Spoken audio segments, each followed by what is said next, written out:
Hi everyone, great to see you here for this week's episode of TOOP TV. We're here in Unley and looking at one of SA's finest homes. In a few moments we'll show you through the property. We'll also be taking a look at SA Life magazine and how it can help you to sell your property. Renters and landlords, there's a segment coming up on the show that'll be a great interest to you, so stay tuned. And of course we're live and interactive, so keep your questions rolling in. We'll be answering them at the end of the show. Well, congratulations to our Stirling office, which won the National Award for Small Office with the Real Estate Institute of Australia's awards during the week. Fantastic result. Today on the show we've got RP Data's Cameron Cusher talking about what's been happening recently in the market, and then of course our inside story on why there are less houses being built.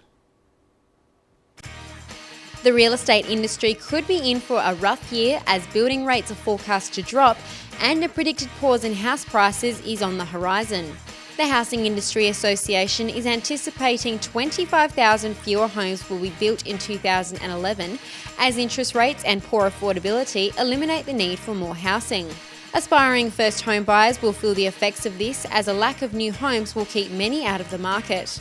To address this issue, the HIA and general public are calling for federal government assistance to help the new generation of potential buyers. If young people are buying new houses, well, middle-aged people are changing houses and older people are upgrading or downgrading. So yes, I think overall it's a good idea. I think that with the way house prices have gone up so much just recently, that it puts, the average house out of the reach of most people, and I think they give up on their dream of wanting to buy a house. To a point, I believe it is a good thing for the young ones to get out and have a go. It gets people up and away and out of the rental market. It would encourage all of those people out there that can't afford a house or are thinking about that to go ahead and do that. The HIA has also requested the government to introduce further stimulus measures to boost new housing starts, review taxes charged on home construction, and appoint a minister to fix Australia's housing shortage. On the bright side, this lack of new homes will flow through to a growth in renovations activity, which hit nearly $32 billion in 2010. Well, the good news during the week, of course, was that there was no interest rate rise again. So 4.75 is the cash rate at the moment, and hopefully that'll help some of the first home buyers and investors get into the market with a bit of stability there. Now, joining us on the show are a couple of our fabulous leasing managers, Donna Hughes and Nathan Moore. Guys, welcome to the show. Thanks, Tim. Good to see you. You too. And we've got some questions for you. I'm certainly hoping to not grill you, but ask a couple of questions that might just challenge you anyway. So first up, some of the questions that we hear out in the field a bit. I'm a landlord. I've been told my tenant's about to break his lease, and I was going to put my house on the market, or my investment property on the market over the next, or once the lease finished.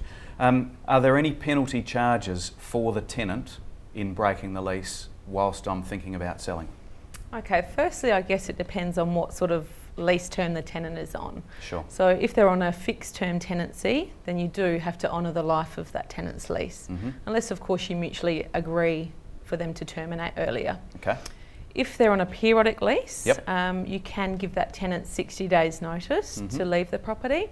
Again, it depends on your plans on whether you want to renovate the property, whether you want the tenant in there or not whilst you're selling. So Right. you certainly have a few options there. Okay. So if I'm just looking to sell, and the tenants said to me, or said to you, guys, I'm leaving, I've got a job transfer or something like that, and I need to break my lease. I've brought my plans forward to sell because they're moving out. Sure. What impost is there on the tenant then?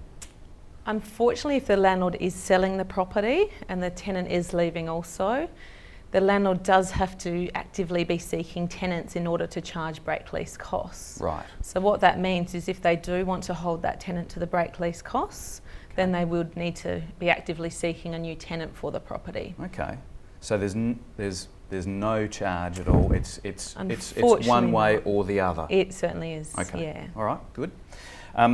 Now, another question that we hear often, and it probably revolves around people who have taken their own home because they're moving interstate with a job transfer or something, and they've said, we'll rent it out for a year or two, and when they come back, they find that it's not quite how they wanted to have it come back to them. Fair wear and tear. I know it's probably a big question, but what's fair wear and tear at the end of a tenancy? Yeah, that's actually a really hard question, actually, because everyone's got different, I guess, perceptions on what fair wear and tear is as well, and everyone lives differently. Yeah. That said, generally, if a tenant hasn't been malicious with the property, or if they've actually tried to look after it and not done anything deliberate, that's generally fair wear and tear. So occasional marks on floors or walls or carpets. Well, perhaps an example for you. The stiletto heel marks down the hallway on a lovely polished pine floor.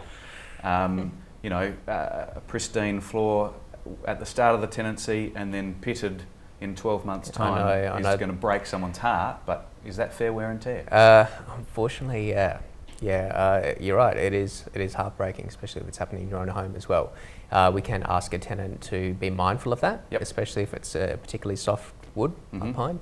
And maybe if the owner was to provide hall runners or large rugs or something like that to actually minimise the possible damage, but there's actually no way that you can actually specifically ask a tenant not to wear heels. Sure, okay. Well, that's an interesting point because I guess being mindful of the issues before and perhaps providing the solution before that's right. The problem begins is a good point.